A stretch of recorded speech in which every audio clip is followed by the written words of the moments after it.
네, 삼성전자 2025년 2분기 실적, 이거 좀 자세히 들여다보면요. 환경이 쉽지 않았는데도 불구하고 저는 좀 희망적인 부분들이 보이는 것 같아요. 특히 그 DS 부문, 그러니까 반도체 사업 쪽이요. 거기서 HBM이나 DDR5 같은 이런 고부가 가치 메모리 판매가 확실히 늘었고요. 또 파운드리, 그러니까 반도체 위탁 생산 쪽에서도 새로운 고객사들을 확보하면서 이게 전분기보다 매출이 11%나 증가했어요. AI 시대에 정말 제대로 발맞춰가고 있다. 이런 신호 아닐까요? 아, 네. 매출이 늘어난 건 뭐 그건 사실이죠. 근데 전체적인 수익성을 보면 글쎄요, 좀 냉정하게 봐야 할 것 같아요. 2분기 전체 영업이익이 4조 7천억 원. 이게 직전 분기보다 거의 2조 원이나 줄어든 거거든요. 영업이익률도 그래요. 6.3%면 2.2%포인트나 하락한 거예요. 말씀하신 그 DS 부문도 자세히 보면 메모리 재고 평가 관련해서 비용이 좀 있었고 또 비메모리 사업 쪽에서 아시겠지만 특정 국가 제재 관련해서 일회성 비용이 또 들어갔어요. 그러다 보니까 수익성이 좀 발목 잡힌 거죠. 겉으로는 매출이 늘었지만 속을 보면 좀 아쉽다는 겁니다. 그리고 DX 부문은요. 스마트폰이랑 가전 쪽. 거긴 신모델 효과가 좀 떨어지고 TV 시장은 경쟁이 워낙 치열하다 보니까 매출이 16%나 줄었어요. 여기에 또 원화 가치가 오르면서 환율 영향도 있었죠. 부정적인 영향이 한 5천억 원 정도 됐다고 하더라고요. 아, 그렇죠. 일회성 비용이나 뭐 환율 같은 그런 예상 못한 변수들이 좀 아쉽긴 하네요. 근데 중요한 건 역시 하반기 전망 아닐까요? 시장에서는 대체로 상저하고를 이야기하잖아요. 그 2분기가 바닥이고 하반기에는 실적이 다시 올라갈 거다. 이런 기대감이 꽤 높은 것 같아요. 특히 AI나 로봇 산업 이런 쪽을 중심으로 IT 시황 자체가 좋아질 거라는 분석이 많더라고요.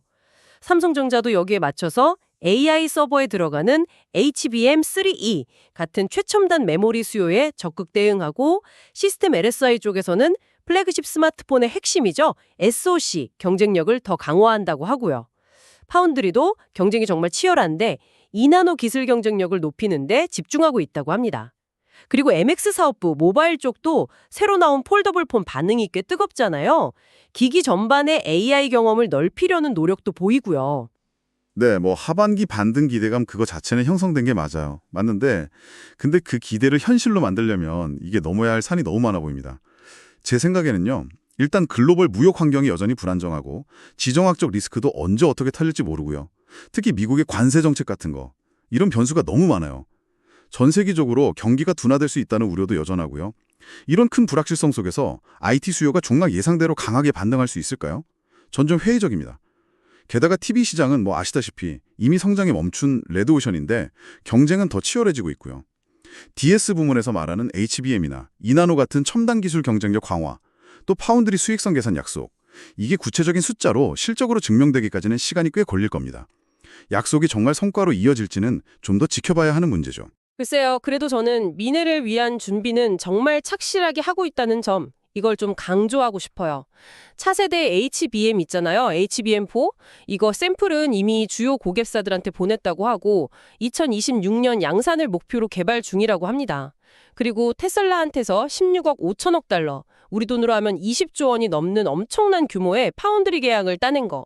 이건 정말 삼성의 첨단 공정 기술력을 다시 한번 보여준 거잖아요. 이게 단순 수주가 아니라 고성능 컴퓨팅 분야에서 경쟁사 아성에 도전할 수 있다는 그런 가능성을 보여준 중요한 사례라고 봐요. 뿐만 아니라 스웨덴 공조기업 플렉트 그룹이나 미국 디지털 헬스케어 기업 JNS 같은 회사들을 인수하는 걸 보면 반도체나 스마트폰 말고도 새로운 성장 동력을 찾으려는 의지가 확실히 보이는 거죠. 주주들 생각하는 것도 꾸준하고요. 분기 배당금 367원 지급하고 자사주 매입해서 소각하는 계획도 계속 진행 중이잖아요. 물론 뭐 M&A나 신기술 투자, 미래를 위해서는 꼭 필요하죠. 필요한 활동인데 근데 이런 투자가 단기적인 실적 개선으로 바로 이어지기는 어렵다는 점, 이걸 간과하면 안 됩니다. 당장 미국 테일러시에 짓고 있는 그 큰 파운드리 공장 있잖아요. 그거 가동하려면 2026년에 설비 투자, 그러니까 캐펙스가 올해보다 더 늘어날 걸로 예상돼요. 이건 결국 비용 부담이 커진다는 얘기거든요. 메모리 사업에서 2분기에 있었던 그 일회성 비용, 3분기에는 줄어들 거라고 회사에서는 말하지만 예측하기 어려운 외부 변수라는 게 언제든 또 다른 형태로 나타날 수 있습니다. 예를 들어 지정학적 긴장이 더 심해진다거나 공급망에 갑자기 문제가 생긴다거나 할 수도 있고요.